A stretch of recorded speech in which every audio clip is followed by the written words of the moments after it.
आणि यानंतर पुढची आणखीन एक महत्त्वाची मोठी बातमी आपण बघणार आहोत ती म्हणजे बीड जिल्हा रुग्णालयात माता आणि बाल रुग्णालयाची 21 कोटी रुपये खर्चून बांधलेली 5 मजली टोलेजंग 200 बेड्सची इमारत निधी अभावी धूळ खात पडू नये। तर दुसरीकडे जिल्हा रुग्णालयात जागे अभावी गर्भवती महिलांची हेळसांड होतीये। जिल्हा आरोग्य विभागाने 6 महिन्यांपूर्वी निधीची मागणी करून सुद्धा निधी मिळत नसल्याने इमारत तयार असून अडचणी निर्माण होत आहेत। त्यामुळे नागरिक संताप व्यक्त करतायत। कोट्यवधींचा हा खर्च कशासाठी असा प्रश्न आता उपस्थित केला जातोय।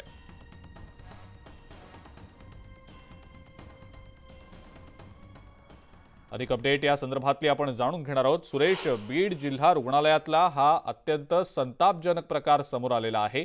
इमारत इतके कोट्यवधी रुपये खर्च करून बांधली गेली, मात्र निधी अभावी काम रखडल्याचं समजतं आहे। आरोग्य प्रशासन नेमकं या संदर्भात काय करतंय, या संदर्भातले देखील प्रश्न उपस्थित केले जात आहेत। सुरेश, नेमका प्रकार काय, याबद्दल काय सांगताय?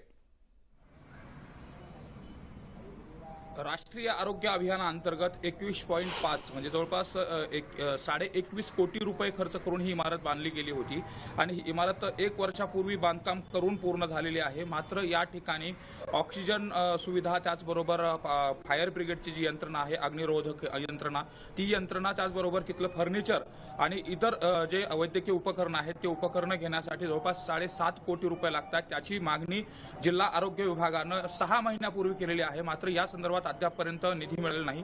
विशेष म्हणजे या संदर्भात जी आरोग्य विभागाने माहिती दिली आहे ती देखील धक्कादायक आहे। इमारत बांधतेवेळी जीएसटी नव्हती आणि इमारत बांधकाम करत असताना जीएसटी जवळपास 3.5 कोटी रुपये जीएसटी कटल्या कारणाने जो कंत्राटदार आहे त्या कंत्राटदारांना इतर ज्या सुविधा आहेत त्या सुविधा दिल्या गेल्या नाहीत, असं देखील वैद्यकीय अधिकाऱ्यांनी जी माहिती दिली आहे त्यामध्ये समोर आलंय। मात्र यामुळे जो सामान्य नागरिकांना जो त्रास होतो तो खूप मोठ्या प्रमाणात होतोय। जेव्हापासून बीड जिल्ह्यामध्ये मोफत आरोग्याच्या सुविधा सुरू केल्या गेल्या, मुख्यमंत्री महोदयांनी या संदर्भातली घोषणा देखील केली होती। त्यानंतर मात्र बीड जिल्हा रुग्णालयात मोठ्या संख्येने डिलिव्हरीची संख्या असेल, त्याचबरोबर जे लहान मुलं असतील, माता असतील, यांच्या संदर्भातली रुग्णांची संख्या देखील वाढलेली होती। आज घडीला बीड जिल्हा रुग्णालयामध्ये डिलिव्हरीची संख्या वाढलेली असताना त्या महिलांना एका बेडवरती थांबावं लागतं। तर काही महिलांना बेड नाही मिळाला तर खाली जागेवरती त्यांना झोपावं लागतं। विशेष म्हणजे गर्भवती महिलांची डिलिव्हरी झाल्यानंतर त्यांची काळजी घेणं महत्त्वाची गोष्ट असते। इन्फेक्शन होऊ नये या अनुषंगाने, त्याचबरोबर धूळ असेल याचा कुठलाही संपर्क होऊ नये म्हणून त्या पद्धतीची सुविधा देणं गरजेचं आहे।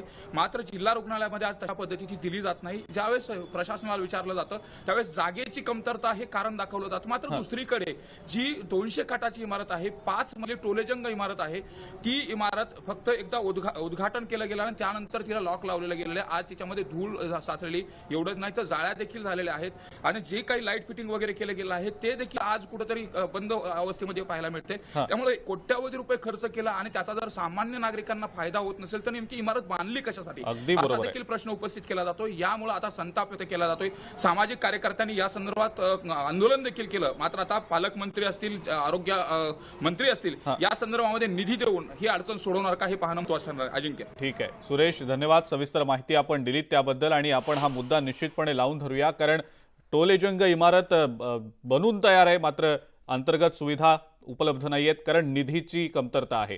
हा प्रश्न न्यूज 18 लोकमत निश्चितपणे लावून धरेल। सुरेश, धन्यवाद।